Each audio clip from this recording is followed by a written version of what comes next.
Hey friends, and welcome back to And That's Okay. Can you believe it? We are celebrating 1 year of this podcast. 1 year. I honestly can't believe I get to sit here 1 year later with you listening in, reflecting on where we've been, and celebrating where we're going. So today's episode is different. It's not just a look back, but a moment to pause, reflect, and ask, how did I get here? And even more importantly, how did you get here?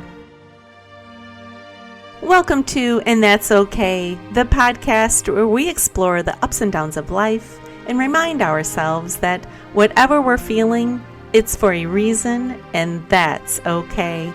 I'm Lisa Renee Scott, your host and a passionate believer that every feeling matters and every step forward counts.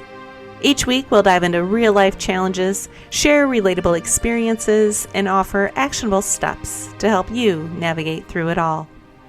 Before we jump in, I want to remind you that I'm not a licensed doctor or therapist. I'm here to share experiences and insights that have worked for me and others like me. If there's one thing I know for sure, it's that women carry a lot. Expectations, responsibilities, and yes, emotions that we're often told to push aside. And how many times have you felt something deeply, feeling overwhelmed or frustrated, even joy, but caught yourself thinking, I need to get over it, it's fine, or even, I don't have time for this? If that's you, put in the comments right now, that's me. Because we do it all the time, don't we? But here's the thing. Emotions are real. They're messengers. You were created with feelings. You just haven't been given permission to validate them. So let's switch it up. Now in the comments, put these 3 very powerful words, and that's okay. Because that's your new mantra. So how did I get here? Honestly, it started with me trying to figure out who I really am. I've been through childhood trauma, adult trauma, health scares. Listen, friends, I'm a multi-stroke survivor. And along the way, life throws things at you. Feelings, words, situations that hit hard. But there are also these incredible moments like when I met my soulmate, having my children, having an amazing career and all of the experiences that I was able to have, retiring early. And now, navigating life with a parent in our home and adult children finding their way. I remember thinking throughout my life, I should be over it by now. You know that voice in your head, the one that says, it was a long time ago, it shouldn't matter anymore. But here's the truth. The situation that is causing you to have feelings may not be okay. But the fact that you have feelings is okay. Because feelings matter. They are signals. This is why I wrote the book and started the podcast. Because too many of us have spent years dismissing our own feelings. This process hasn't necessarily been easy. The journey of healing and giving myself permission to feel was difficult. But it was also very transformational and powerful. My hope is that by sharing this journey, it will inspire you to embark on your own path of self-awareness and growth. My background and career was in marketing. I held positions over 24 years at top companies like the Detroit Pistons, numerous television stations, and was the global director of research and marketing for Chevrolet's agency. I even had my own marketing firm until COVID. I found myself at a multi-location medical company, and I was their executive director of marketing and sat on their executive board. One day, I came into work and was told they were doing cutbacks, and my position was being eliminated. It hit me in the gut, hard.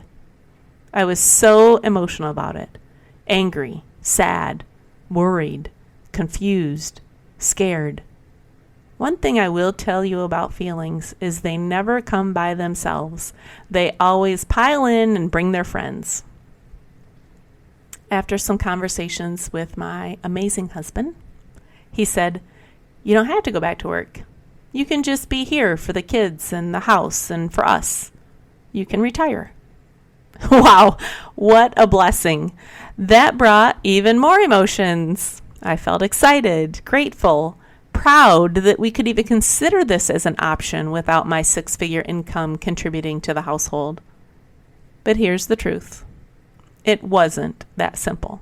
Because one moment I was vacuuming the pool in the morning, living my best life, and by the afternoon I was on the couch crying with a tissue box next to my laptop and was a puffy-eyed, snot-nosed mess searching frantically for my new job.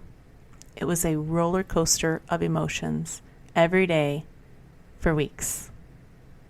It took me about a year to settle into this new chapter of being a stay-at-home wife and mom before I found myself asking the question, what's my purpose now? Because I was not created to just sit around. So I began doing some deep self-discovery, reading self-help and personal development books, attending seminars and workshops, and diving deep into prayer. And then 2 moments changed everything. The first was at a breakthrough conference where I literally broke a board. You see, during the conference, we had to dig deep, naming our fears, our obstacles, and our own boundaries that we put on ourselves. And then we had to define some goals for ourselves also. Through that process, we discovered our biggest fears and had to write it on one side of the board. My biggest fear was that I was not living my purpose. That was the side I had to break through. And when I shattered that board, I went from shock to giggles to tears all in about 2 seconds. And in that moment, I felt so much lighter. The second was at a 14-hour seminar that I thought was only going to be 2 hours, by the way. When I take notes, whether it's in a boardroom, church, or a conference, the words on the page are generally the speaker's words that I want to remember. But if I have a thought, I write MW next to it and circle it. MW means my words. And as I reviewed my 28 pages of notes from that 14-hour seminar, I noticed next to my own thoughts where I had written the letters MW, 47 times I had written down the phrase, "and that's okay." That's when I knew. That was the phrase. That was the message. That was the gift I was meant to share. I sat down and wrote about 300 situations and feelings that needed validations. I told my husband, I think this is something, I think I'm supposed to share it, but I'm not really sure what it is. And he, being the supportive man that he is, just said, then do it. And that's how the book was born. And then, because I couldn't stop thinking of more situations and more feelings, I created a podcast. This podcast. 1 year ago. So here we are 1 year later, and what I want you to hear today is this. The situation you're going through may not be okay, but your feelings, those are okay. This podcast was born from my own messy mix of emotions, from board breaking, breakthroughs, from long nights of prayer, from tears on the couch, from the laughter and the gratitude and the searching. And if there's one thing I learned this year, it's that when we give ourselves permission to validate our feelings, we grow, we heal, we connect, and we discover purpose within ourselves. Since today is about celebrating not just where we've been, but where we've been together, I want to invite you into this reflection with me. First, claim your mantra. Don't just think it, say it. Write down "and that's okay" in the comments, put it in your journal, or post it somewhere where you'll see it every single day. And then remember to name your feelings. Naming it out loud and declaring it that that's your feelings no matter the situation that's surrounding it. Second, I want you to share your favorite episode. Go back through this year and find the episode that meant the most to you, the one that made you feel seen or gave you courage. And I want you to share it with someone, a friend, a family member, a coworker, or just share it on your social media. You never know who's waiting to hear those words too. 3, reflect on your own year. You don't need the calendar to turn to a new year to reflect. This week, set aside just 10 minutes. Ask yourself, what's one thing I've learned about myself in the past year that I won't carry forward anymore? It's time to heal from it. So write it down or record it as a voice note. That reflection is a gift to yourself, and it's proof of your growth.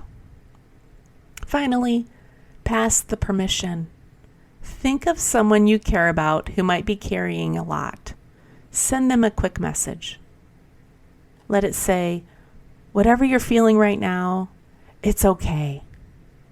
It's just a small gesture, but it could be exactly what they need.